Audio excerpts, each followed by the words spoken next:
I don't understand the cloud. I just got my files. I got to get my files on the cloud. It's like, sometimes I want to go like, lady, what are you talking about?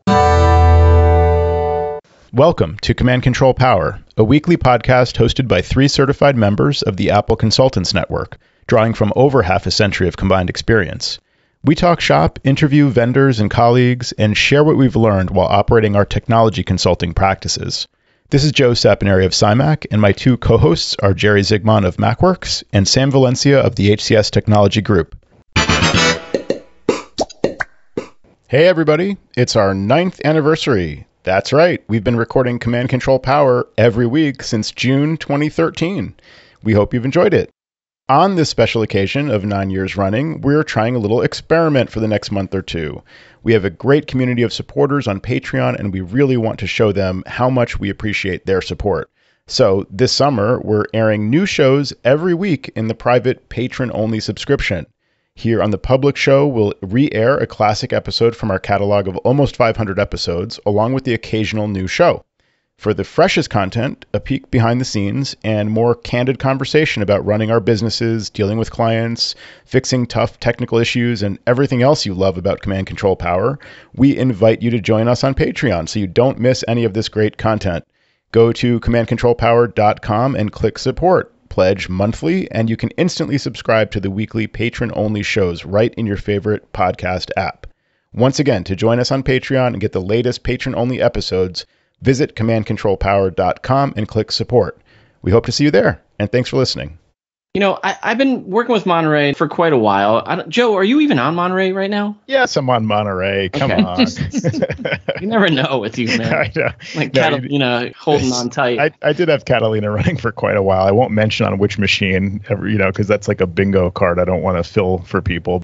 Continue. I am on Monterey now. I'm on board ever since I got the M1. I like running the latest and greatest. It's good that's stuff. Right. You're an M1 user now. That's right. Okay. I'm good with that. I don't know. I've had some weird little things here and there and stuff that can be minor in most scenarios. In terms of efficiency, I like to try and work fast, right? And I'm sure you guys too. We got a million things to do, trying to flow through things quickly. And little things like I use the reminders app like crazy. I'm big on reminders, repeating events, long-term stuff, and I use them more than calendar a lot of times because if your calendar window closes, let's say I have an event from 1 to 3, then it's the calendar notification goes away. But with reminders, it's always after you unless you dismiss it or change the time. So I like those better. Can I interject here for a second? I know you use Daylite. Are you using the voice-activated Hey Siri, add a reminder? Well, I use both. I'll use the Hey Siri. What I'm saying is the integration is it'll show up on your Daylite calendar as well as a reminder or a task. Oh, I got you. Well, I have personal reminders as well, though, through my iCloud, and that's my default reminders. Okay. But yes, I do. I also do use the Daylite calendar for those things as well. The only thing, let me ask you this, Jerry. When you use that, you'll get notifications for both the reminders app and for Daylite. Do you turn one of them off, or do you always see both of them? It's funny. I don't use reminders from Apple at all. I have it on so it can work, and so Siri knows what to do with it. But I just use Daylite exclusively for the reminders because it's only my calendar. I use the Daylite reminders at times, and I've never turned one or the other off, so I get 2 notifications, which I guess is better than none. For my personal stuff, I use my iCloud stuff. For you guys, I'll just put in a pitch, daylightmac.com. All right, so I got that out of the way. But for people who don't use Daylite, they might use something else like the Things app to manage their to-do list. I highly recommend it. I really like it. It's very clean and nice, and it can import from reminders. So one thing I can do is I can use that Siri command to say, add a reminder to, or remind me to such and such. And this Things app can actually just import from reminders. And when it does that, so it'll basically show the to-dos from the reminders app, a specific list in reminders at that in the inbox. And so then I have the opportunity to click import for each of those to-do items that got imported from reminders. And when importing them, it actually removes them from reminders. It deletes them from reminders. So I don't get duplicated notifications like that. So I wonder if there's a similar setting in Daylite. That's one thing I'm I'm sort of wondering.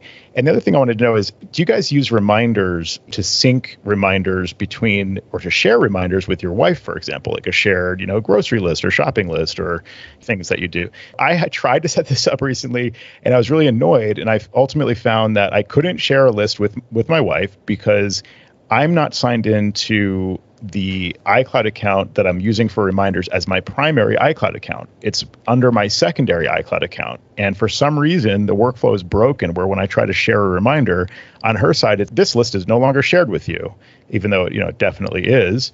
It doesn't work in the other direction either with her sharing a list with me. So for anybody who encounters that, it doesn't work on my non-primary iCloud account. But other than that, I'm really interested in reminders because it actually lets you share them between people, which Things doesn't do.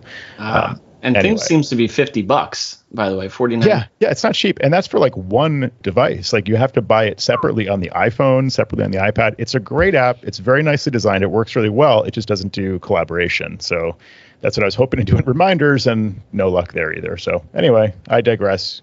Back to you, Sam. I thought this was my story, Joe. Yeah. I'll keep it in the back burner because $50 is a steep price for me to pay for reminders. And I do like what reminders does already. And since I use my main iCloud account, I can sync that with my family. The one big annoyance with shared calendars with the family is that if you set a reminder for the calendar event, that doesn't set it for anybody else, an alert. So if you set it 15 minutes, an hour ahead, nobody else gets those alerts except for you. Whereas in reminders, everyone gets the alert. So I don't know why that is, but that's a major functionality that we need, because I'll set up like a recurring event for my son to go to an event every week. And then my wife's like, oh, I didn't know I was supposed to do that, because she never got alerted to that, even though I put it for like 2 hours before. Wow. So anyway, that's an annoyance. Second of all, with Monterey, for whatever stupid reason, like when you go to select a time in an event, in a reminder, and you can put in, 8:30 p.m. or something like that. What I would always do is just tab to the minutes, and I tab to the AM, PM, and I quickly get it across. And that has gone away, this tiny, tiny little thing that probably no one even notices, and that helps me work fast. Now I can't tab between the hour, minute, and time of day. And so if I tab through, it takes me somewhere else in the reminders, and it goes into the search bar. So I don't know why that started happening to me, but it did, and it's frustrating as all hell. So that's annoyance number one, which I'm sure no one experiences except for me, because I get these weird little things. The other one, though, that was happening to me intermittently, but I couldn't figure out why, is that sometimes my notifications weren't appearing. Upper right-hand corner, notifications should appear with whatever events are happening. So some days it would be there, some days it wouldn't be. Yesterday, it just wasn't there all day, when I was very surprised, so I was missing out on things. I wanted to throw it out there as a pop quiz if you guys had any thoughts as to why they would intermittently, notifications would not show up. Specific focus, like a work focus or something like that? That's what I thought. That would be the smart choice. It didn't turn out to be that, but it does have something to do with the way I work. I actually looked it up, and it was in my notifications, or notifications in focus. So, Joe, I guess I'll go with something there because you said focus, but at the bottom, it says allow notifications when mirroring or sharing the display. Now, my Mac is in Clamshell, connected to an external display, which I didn't think would qualify necessarily for that, but it was off. Interesting. Someone just drove past at high speed. I live in the ghetto. You guys say I live in the castle. I don't. I'm in the hood. That was a low-flying jet, actually. Yeah.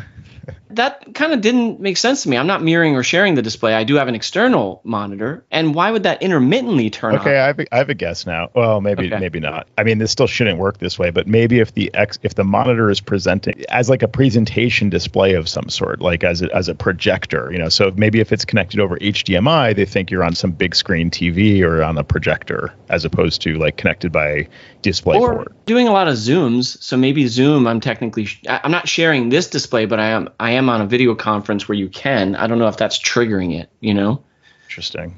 The whole point of reminders is to be reminded of things. And you resolved it by selecting. So system preferences, notifications, and focus. And then at the very bottom, it says allow notifications when mirroring or sharing the display. I think Joe's right on target with that. That's safeguarding you if you're doing presentations. And you don't want the reminder to pick up the jelly and the whipped cream to come up. You know what I'm saying? Definitely don't want that showing up. This is a total side note, but Joe, when you said the point of reminders is being reminded, it took me back to when I was in like 16 years old or something. I had heard about these different little businesses that you could create.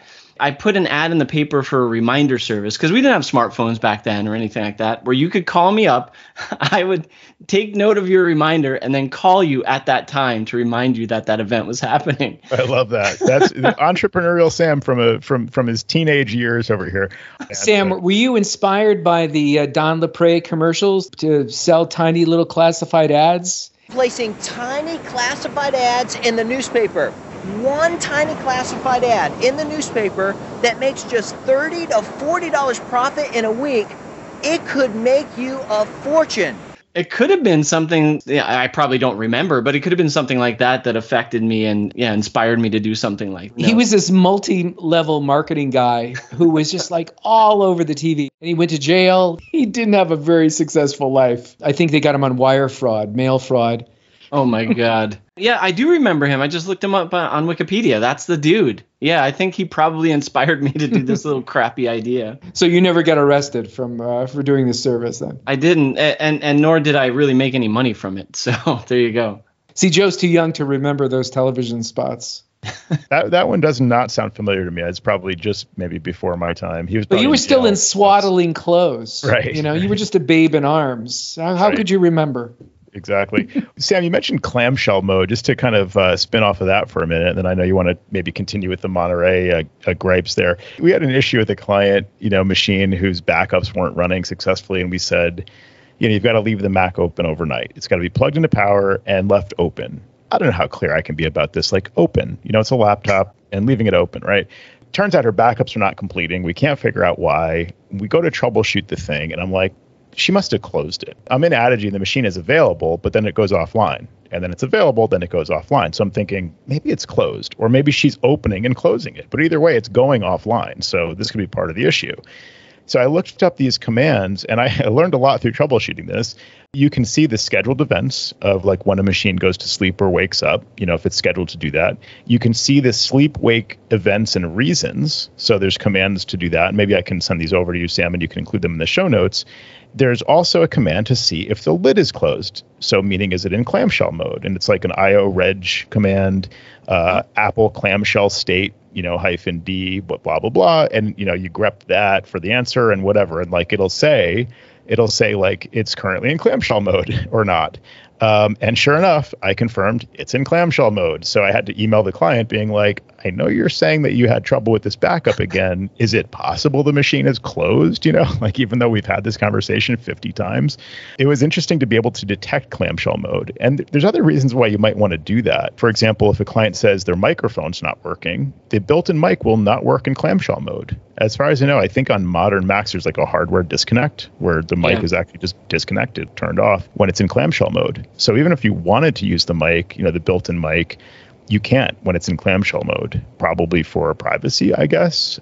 I feel like that should be an option to use it because you might want to use the built-in mic, even though your Mac is closed. And maybe it doesn't work well because of the speakerphone effect. I'm not sure. But anyway, clamshell mode. Yeah, that's pretty cool that you can use the ioreg command to look at that, to actually check the state of clamshell. And yet again, another instance of a client not doing what they're told. And right. Oh, it's so infuriating, Joe. It's infuriating. I know. And then, of course, I had to run the command to see there's another command. It's the PM set command to detect if it's on battery or power adapter. Now drawing from, quote, AC power. So I know, okay, she's not lying about at least she is leaving it plugged into power, but she's definitely closing the lid. And, she had to explain to me, well, I left it running for a long time. You guys said it would only take, 2 or 3 hours and it was still running. And then it failed. And that's when I closed it after it failed. I'm like, I don't believe you, I wish I could just say that. How do you say that to a client? How do you like when kids close the lid of the computer and bam, when they're done working? Oh, yeah. Sam, do your kids do that? I think my kids know better now, but that seems to be a learned behavior at school. The hinge on my daughter's MacBook, it doesn't work anymore. I think it's just from her slamming it down so many times. Well, not just generally like being rough with them, working on it. All of a sudden they're done. It's like, bam. Oh, I know. Yeah. It's not like she's angry or anything. It's just that? just no care for she's gotten better now. She kind of understands that. I don't understand. I get it. It's kind of like this definitive, like, I'm done, smack, like slam the lid closed with gusto, right? But people don't realize that it's maybe not the best thing for technology. Years ago, we got a call from a client and he's like, oh, my screen cracked. I don't know what happened. It just cracked on my portable. Did you get something stuck in it? No. I never did screen repairs. I think I did one time years and years ago when I first got started and vowed to never do it again. I don't know whether I had another visit, but he showed it to me. If I grabbed it by the screen and I used my thumb to put pressure on the screen itself, it perfectly matched the crack lines. So could you have been doing this? Yeah, I guess I do pick it up by the screen. Who does that? Right. There's no command for that. There's no command line for seeing which way the crack line angles move. ioreg crack. Yeah. Speaking of the clamshell mode, one thing that really improved my setup here was getting the current version of the Apple Magic Keyboard. Apple Magic Keyboard for models with Apple Silicon or something like that, with Touch ID for Apple Silicon. If you have a modern M1 or M2 Mac, you can use this Magic Keyboard with Touch ID built in, which is really, really great. And it lets you just leave your Mac in clamshell mode and still have Touch ID. That's great for the modern Macs. But I had a client that bought a new keyboard, not the one with Touch ID, but just the current version of the Magic Keyboard, called me with an issue with that. Couldn't get it to work, spent 2 hours on the phone with Apple. The Apple tried to install Monterey as part of their troubleshooting. And my answer for that was... First erase the disk, of course, right? Yes. Well, I mean, luckily they didn't do that. I mean, I'm surprised it didn't come to that, actually. But what I said in response to that was, well, that's their answer for everything. It was kind of a flippant response. Why did you spend 2 hours on the phone? You could have called me for advice or help or whatever. Anyway, they're probably trying to save money. The issue is kind of an I should have known this, because I started looking into it, and the client actually pointed out one major clue, which was that in the keyboard preferences, they didn't have the option to toggle use F1, F2 as function keys, versus like the media functions. That is a really good clue. That may mean that, something about compatibility or, it's not being recognized as like the keyboard that it is. And she said, well, I got a new keyboard because this was happening on the old one. And I said, what was happening? Well, she couldn't use the volume keys or the expose key, or it wasn't working on the old keyboard. So she bought a new one. So then I thought, now she bought a new one, but her OS is not fully up to date. That's when I did a little bit more sleuthing and looked into it and found that you need Big Sur or Monterey with these latest keyboards. And I was surprised because there was a version of this Magic Keyboard, again, without Touch ID, that did support older macOS versions. But for some reason, the current one, only supports the last two macOS versions. The answer was ultimately Apple was right. She just needed to upgrade to Monterey, or she could have upgraded to Big Sur, and that solved it. That was an interesting, I should have known this, that, the Magic Keyboard with or without Touch ID is going to require modern macOS version. I even tried, as part of my troubleshooting, have you guys used this before, this Bluetooth troubleshooting? If you hold Shift and Option and click the Bluetooth menu, you get some additional troubleshooting options. I've used that to reset the Bluetooth module completely. I hadn't had to do that until relatively recently when I found that, and I used that in this case. I'm not sure if it works on Apple Silicon anymore, but I think it works prior to, at least prior to Apple Silicon, maybe prior to Monterey. One of the options is reset all paired Apple devices to factory settings. So I thought, let me do that to reset the keyboard and then try again with the setup, And of all the devices connected, there were some AirPods kind of floating around. There was an Apple wireless mouse and the Apple Magic Keyboard. The others got reset and they disappeared, but the keyboard stayed in the list. And it never got reset. And I thought, man, this keyboard, there's got to be something wrong with it. It's not resetting like it should.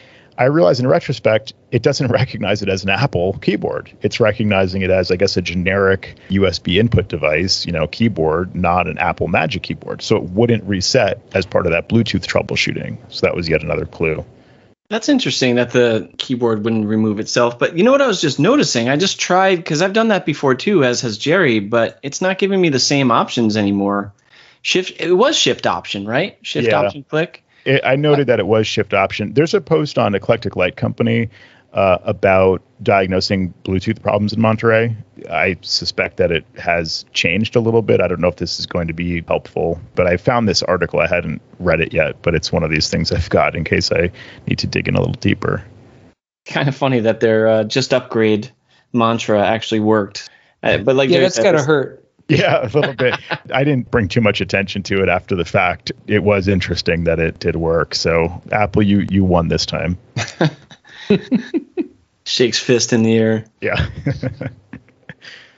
We've been talking about internally on my side, Google a little bit more than Apple lately, and I've had to manage a lot of Google Workspace stuff. I'm learning a bit more about how powerful it is. I think for the most part, I only scratched the surface of what Google Workspace can do.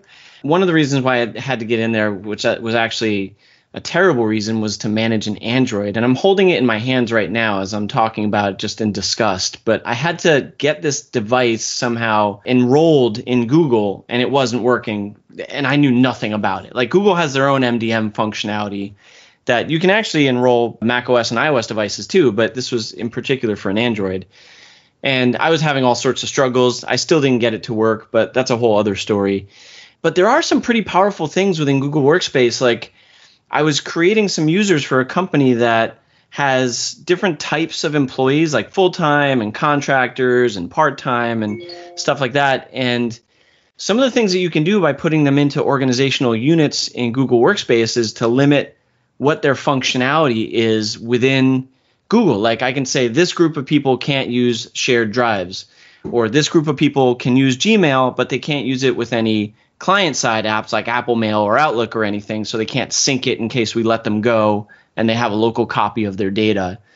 And so I thought that was actually kind of interesting, just how powerful it is. And maybe, to your credit, maybe you guys knew some of this stuff, but I really didn't dive into it as deeply as I have recently.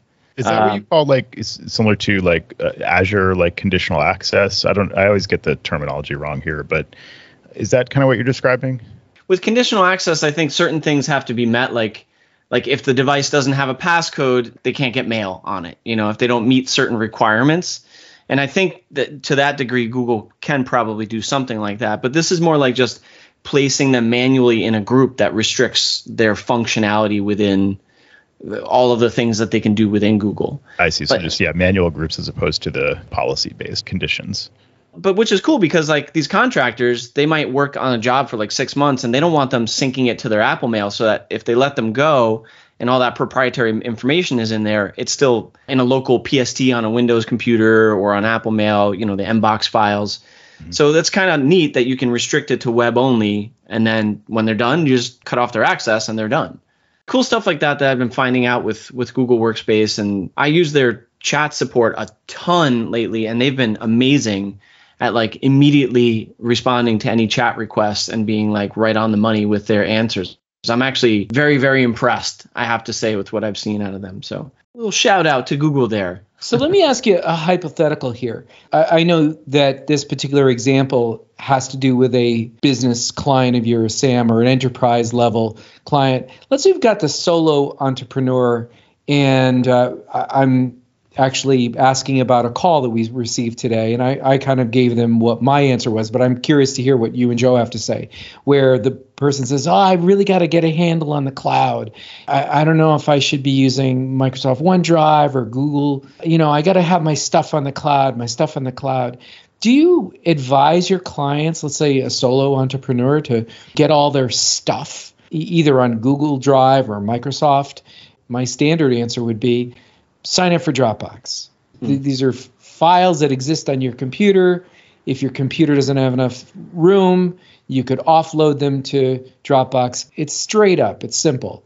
And I said, if you have to collaborate with somebody on OneDrive or on Google Drive, then that's the way it works for you. You move some documents that you're collaborating on. But I'm not trying to influence your answer. Would you advise a client like this to move all their eggs in one bucket other than Dropbox? I can speak for me. I know Joe, I'm sure, has his own opinion, but no, I would like you to speak for Joe, and Joe, I want you to speak for Sam. Sam's recommending Android these days, Jerry. That's a hardware recommendation. So yeah, he's going to be in the Google ecosystem. Either that, or he's going to tell us he uses Dolly Drive and calls it a day. Cue the Dolly Drive website check. Yeah, whatever Android's latest operating system is called. I think it's called Oreo or some crap. Please answer for yourself. No one else in this room. Okay. Would you say that it depends on what mail carrier they're already using? Like, what if they're a Google user? Would that influence what you would tell them? No, probably not at all. Interesting. If they already have half the answer in their mail carrier, then I might influence them to go to Google just because they're already familiar with that interface and they're comfortable there. I do like Dropbox, but I will say Dropbox is much better at syncing than Google and Microsoft combined. Like, they have so many freaking problems syncing to the local Mac, where Dropbox seems to be perfect in comparison. Yeah, I mean, I would agree, first of all, with the syncing. So if you're talking file storage, Dropbox, yeah, I'm torn with them. They seem to have the most experience handling this problem, syncing between devices and resolving conflicts and all the things that go along with syncing. That used to be their quote unquote one job. And, now they're trying to do everything and they're getting more annoying about that. Hey, I see you plugged in a USB drive. Let me just copy all that stuff for you. And you plugged in your iPhone. Let me import all your photos. I mean, all that stuff. Let me take your screenshots too. How about if I manage that for you?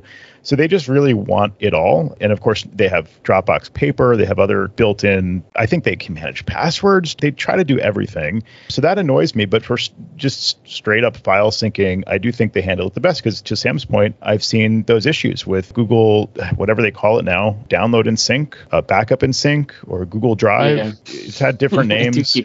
That will throw like a whole stack of errors sometimes, whereas Dropbox seems to just do better with syncing files. And I've even seen that in OneDrive, although I think OneDrive, they typically report what the problem is more cleanly. So like it'll say something about, we don't support the character names, in this file name. So clean those up and it syncs. But it seems like those have more issues in my experience, and people typically don't have as many problems with Dropbox. But that said, I mean, collaboration goes beyond just like sharing files. So it does kind of depend on like what they do. If they have, even if they're a solo entrepreneur, they might have a couple of colleagues that they're communicating with outside their organization, then it's a lowest common denominator kind of situation. If they have a lot of people that are already using like Google Drive, I'll support that, or Google Docs or whatever it is. I'm just an advocate for not having my crap all over the place. And I just think if you've got all your different beans, some of the beans are in this one bucket and some are here and some are there. It's like, how do you add any organization to your life? And you're right, Joe. There are these minor annoyances where Dropbox wants to do more for you. At least they're consistent at what they do. And as Sam brought out, and I don't have real firsthand knowledge of how bad the syncing is with Microsoft or Google. Sam says it's good enough for me. That's a first. To stay away. People need simplification. And I just think trying to put all your beans in one of those guys' buckets is just asking for trouble. But lots of people do it. Are you thinking like old adage of putting all your eggs in one basket sort of a thing, where it's all with Google would be a bad thing? So you're breaking it up like mail with Google and files with Dropbox? It's interesting you're bringing mail into the conversation a little bit, because I just feel like, I understand why your mail is a consideration. If they're using Gmail or Gmail, their mail service provider, I get that. I just think for like a lot of people who are like, I don't understand the cloud. I just got my files. I got to get my files in the cloud. It's like, sometimes I want to go like, lady, what are you talking about? Yeah. What's the goal here? What are you trying to, what's the end game? Yeah. They might say, well, a lot of times I'm working on a document here and then I have to just like walk out of the room and I'm going to pick up my kid or whatever. And I have to wait for 20 minutes, in the car. So I wish I could just keep working on that document. Okay, so you want to be able to sync your files across all your devices. In that scenario, I would just say, maybe turn on iCloud Drive and just like work from your desktop, or work from your documents folder, which you're already doing. Don't try to shoehorn everything into one place. I think to your point, exactly. And those would be my two, iCloud Drive and Dropbox, because they're just so widely used. I would avoid OneDrive or Google Drive unless, again, they're like already fully in that ecosystem. It's nice to hear the young guy talking in such an old-fashioned way. I agree, Joe. That's exactly my sentiment. One week you put me in the old guys category, Jerry, and another week you put me in the young guys category. Or are you just saying Joe is the young guy? Joe is still the young guy. Okay, so. Thanks for saying that, because it doesn't. I don't get too many times these days where I feel like the young guy anymore. Once in a while, I get carded as kind of a courtesy when I'm buying alcohol. It's like it's like I don't know if they're looking for a tip or what, but it's like I'm flattered, but I'm double the drinking age, so you can stop carding me now. Do you give the usual line like, "Oh, you just made my day for carding me, thank you"? Exactly. I'm like, you're not fooling anyone, so. So recently, I mentioned on a show a few weeks back about how our 1Password accounts for teams gives us 1Password for families. And it was a big shocker to me, and I think you guys already knew it, but I was pretty psyched because that means I could separate out. I was creating a vault in my company account for my family, and that doesn't really work well. So I moved it out. That's all been working well. I had to get my family moved from their old vaults to this one, and that meant interacting with each of their devices to sign them out of their old 1Password, give them their new emergency kit and all that stuff, and get them into the new one. And it reminded me as I was doing it of the times Jerry has mentioned how difficult it could be to get a client, especially clients that are not very technically savvy, to actually do something like setting up 1Password. It's not a simple task. In my haste of doing everything, I was like, yep, I got this. I moved over the vaults. I did this. I did that. I deleted all my family members' accounts from my HCS account and created them in my 1Password for families. And so I added them back into mine, and we got the shared vault going and everything looked good. And then my wife's like, where's my stuff? What? I had some stuff for school logins and little stuff like that. I'm like, oh, that wasn't in the shared vault? And she's like, no. Oh, man. So I think I texted you guys at one point. I'm like, hey, is there a way to retrieve a deleted 1Password account? I had accidentally deleted my wife's private vault from 1Password because I removed her account from my HCS team. Oh, and there was no getting that back. Oh, no. But thankfully, it wasn't the end of the world, because a lot of the stuff that we share is the important stuff. But it was a few of her work logins that she had to go to school and reset her passwords and stuff. I had to make dinner that night and make all nice, but she got over it fairly quickly. But just a word to the wise, don't move that fast. So even if you knew the password, there's no way to get into that encrypted vault, the old one, right? The backup that it makes on your computer? Yeah, well, she only had it on her mobile.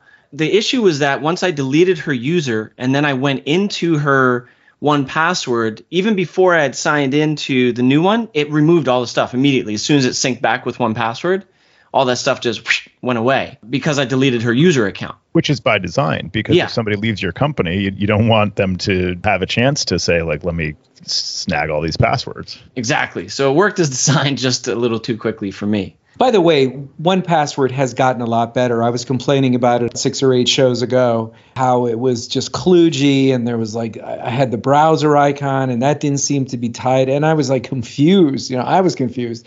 But whatever they did, it works a lot better now. When you have to add the 2-factor, call up a 6-digit code, that seems to be a lot smoother now. So I'm smooth sailing. How about you, Joe? I know you had the same issues.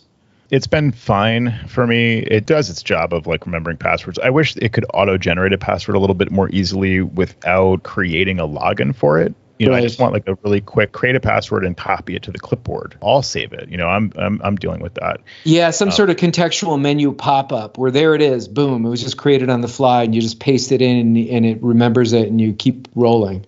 Right, because a lot of times I'm in 1Password, maybe like, recapping some notes or something like that, and I just want to paste a password in a secure note and then go and actually put it into whatever web interface I'm using, or So I've already got a note open in 1Password, and I just want to paste the auto-generated secure password, and I can't. I used to use the keychain for that, and I've mentioned that the built-in memorable password generator didn't make the 32 to 64-bit transition for some reason. So you have, in Keychain Access, you can generate passwords, just not very nice ones. They're like a series of numbers and letters and, or a series of random numbers and, that kind of thing, but not words separated by symbols or, something like you used to be able to do, which is nice when you're relaying a password by phone, to just have that kind of a password. So I like those passwords, and 1Password can generate those, but again, as logins, and then, you have to kind of like save what you're doing and do that. So I have little minor frustrations with 1Password. I still can't search inside of a secure note without actually going into edit mode in that secure note. So I keep a lot of secure notes for reference. And I have to go in and, as if I'm editing them, just to Command F, find the thing I'm looking for, and then to leave edit mode, which, again, I've complained about this about 50 times. It then I'm lighting a cigarette right now. Do I want to save? And it's like, I haven't made a change. Don't ask me if I want to save. That's confusing. So standard 1Password annoyances. Just insert my .aiff with those complaints. Yeah, didn't you have a Mophie one time that you bought on Amazon that was Here we go. phony? Phony Mophie. I'm sorry, Joe. I just had to go there. Yeah, you're right. I mean, 1Password, I find myself hunting around for things. It's it's all there, but you're right. You have to go through these little kludgy workflows to get the stuff to happen the way you want it to happen. But it's gotten a lot better. And I'm not saying what they do is easy, because I'm sure it's not. It's a very difficult program to figure out what the user needs in all instances. And just changing things sometimes, like, Sam was describing earlier, those annoyances when the interface changes and, you're used to doing something from muscle memory. Maybe you're just, mainly on the keyboard, that kind of thing. When they make some kind of change like that, they can justify why they think it's better. It's just annoying when you're in the habit of doing things a certain way. It's like, why are you changing this on me arbitrarily? Or at least it seems arbitrary to me. Or it seems like a bug, which is even worse. It's great to recommend. Now, the thing is, the built-in iCloud keychain password manager in Safari, or now built into system preferences on the Mac, and of course, settings, passwords on the iPhone. I haven't given this spiel in a while, but this is something that, is really effective for people. So I typically don't recommend 1Password unless they insist on using multiple browsers. Like if they, for whatever reason, want to use Chrome on their Mac and Safari, or more than just for like maybe Google Docs, more than just for Gmail. They really want to like use that as their primary browser, or equal to Safari, or they have a Windows PC, or they're just multi-platform in general with its own need to support that. That's great for 1Password. They have plugins and extensions and apps and whatever for all the different platforms and browsers. So that's fantastic. Whereas, of course, iCloud Keychain is great if you're just embedded in the Apple ecosystem. The other reason I'd recommend 1Password, of course, is for sharing, among team members or family members, which iCloud Keychain doesn't yet do. So whereas I used to recommend 1Password to a lot of even just like residential users, I don't recommend it that often because it is a little bit more to set up, whereas iCloud Keychain is like a checkbox, and that's pretty much it. Like you said, that's more like if you're embedded just with the Apple stuff, right? So it has limitations there. Yeah. I like the Google. Does the Apple stuff work with the Google? Well, as I've mentioned, you can import into Safari. You can import your passwords. So that's really nice to be able to do that, and import from Google. So you help them make that transition. And I'm pretty good at convincing people like you will really want to use Safari for battery life. I'm repeating myself again, but I think it's really worth standardizing on something that's easy for people to use and easy for us to support. Yeah, but dude, Safari has been really pissing me off lately on my M1 still. I definitely have to reboot at least once a week in order for it to be responsive. But the last week or so, it's been like every other day, Safari stops loading sites completely. Have you turned off the private IP tracking? Because that does have an effect. I actually haven't. I can. That has an effect on it? Yeah, I had a client and he was moaning the blues and he couldn't load CNN or New York Times or something like that. And as soon as I unchecked that, everything was good. So it only affects Safari. That's interesting. Yeah. Yeah, very much so. That is very, very interesting. So there's two places to do that in theory. In practice, I've found that you have to actually use the iCloud preferences to turn it off. So we're talking about Private Relay, which has the preferences point out. I'm not talking about that. I'm talking about in Safari under Privacy and Preferences, turn off website tracking, prevent cross-tracking, uncheck that box, and maybe uncheck hide IP address and see how. But I can tell you that'll fix it, Sam. Really? Sam, did you know Jerry was talking about that? No, I thought he was talking about the Private Relay. That's where I went, actually, while we were talking. Yeah, I know. I misspoke. Okay. I led you in the wrong direction, but that's where I was thinking. You're going to charge me for that? But the thing is, I think these things this is a little confusing. So I wanted to point this out for a different reason, actually. Addigy Live Desktop, fantastic feature, doesn't work with Private Relay. Because the issue is, like, let's say you're in Safari and you're on the Addigy website initiating the screen sharing connection to one of your clients' Macs using Addigy Live Desktop. then the connection opens in the screen sharing app on your side, obviously. But Safari masks your IP address. So if you're using Private Relay, and I'll get to the kind of like subtle distinction I want to make here, but Private Relay masks your IP address. Addigy sees you as coming from some other IP address that Apple's providing, essentially. Whereas screen sharing doesn't use the Private Relay feature. So Addigy rightly doesn't let you connect to the client Mac that you just initiated the connection from, because they can't confirm that you're the one who initiated the connection. So, they're doing the right thing, but essentially, like, they have no way of working around Private Relay other than just, like, not supporting it. I mean, they can basically just say, looks like you're using Private Relay. It's not going to work. Okay, for clarity of listeners, where are you talking about disabling for this? So, this is what I wanted to get at, because I had turned it off in testing, I thought, and it didn't seem to actually turn off. So in the network preferences, with your Wi-Fi or your Ethernet connection selected, your active connection, you have an option there that says limit IP address tracking. And then the description is limit IP address tracking by hiding your IP address from known trackers in Mail and Safari. Now you can turn that option off specific for this one network.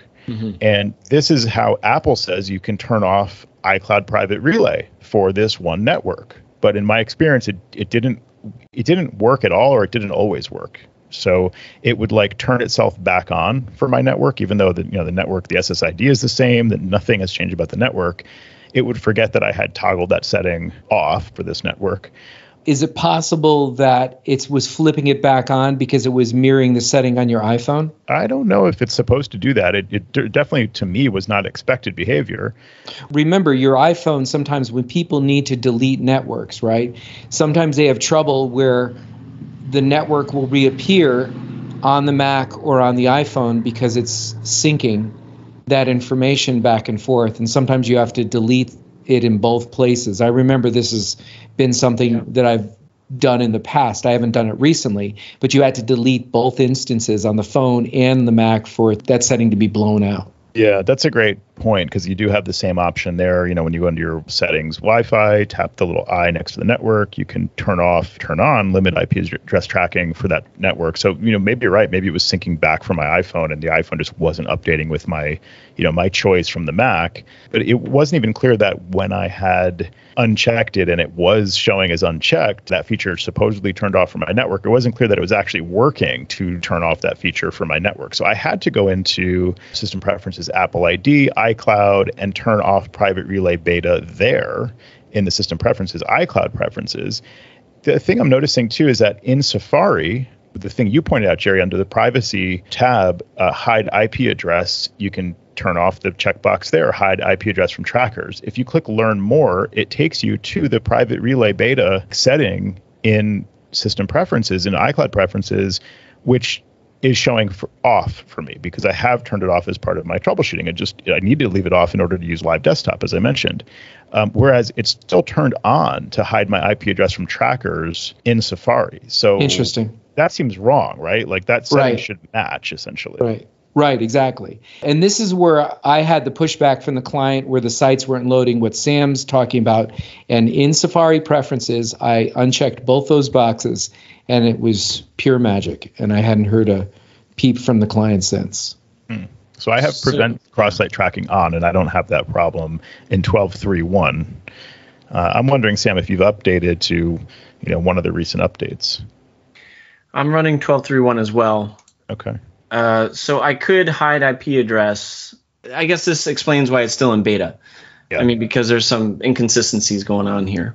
You guys are so last month. I'm on 12.4. I've been on 12.4 for as long as I can remember. You're probably already on Ventura. Who are we kidding? Yeah, I do want to run Ventura in a virtual machine. I think that'd be kind of cool to just take it for a spin. I haven't done the legwork there yet. It seems like that checkbox from a UI design, that should be grayed out. If I don't have Private Relay on, I should not be able to turn on hide IP address from trackers. I don't see how they do that, if I don't have Private Relay turned on.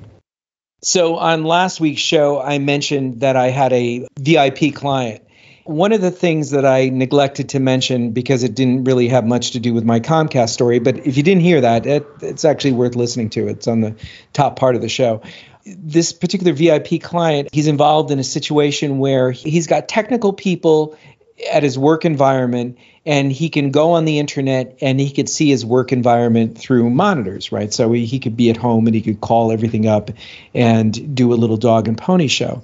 Inevitably, when I'm over this client's location, I've suggested upgrading to the new Apple monitors, the new product that's out. And here we are, we're looking at 4-year-old iMac that has just a janky external monitor attached to it. And he really enjoys looking at his work situation with his primary Mac and then this external monitor. And anytime I'm like, we should really talk about upgrading these. Apple's got some really nice product, and I think this would be terrific for your setup. He'll inevitably switch back, and he'll talk about, the technical guys at work, boy, you ought to see their setup. They really know what they're doing. They've got, he'll try to describe something that's going on the technical side at work. And I'm thinking to myself, I'm your technical guy, and I'm telling you, you got really janky stuff. What's going on here, Right. But that's his answer, and I get so darn frustrated. That is annoying, man. I mean, you're his guy, so stop. It's like he's comparing you to somebody else. Yeah. Oh, you ought to see the setup they have. Well, what about you? We're talking about your setup. We need to make it better. Right. Yeah. Have you ever been called the computer? Like, have you ever had a client say, I was talking to my computer guy about this? Yes. Who am I? Who the F am I?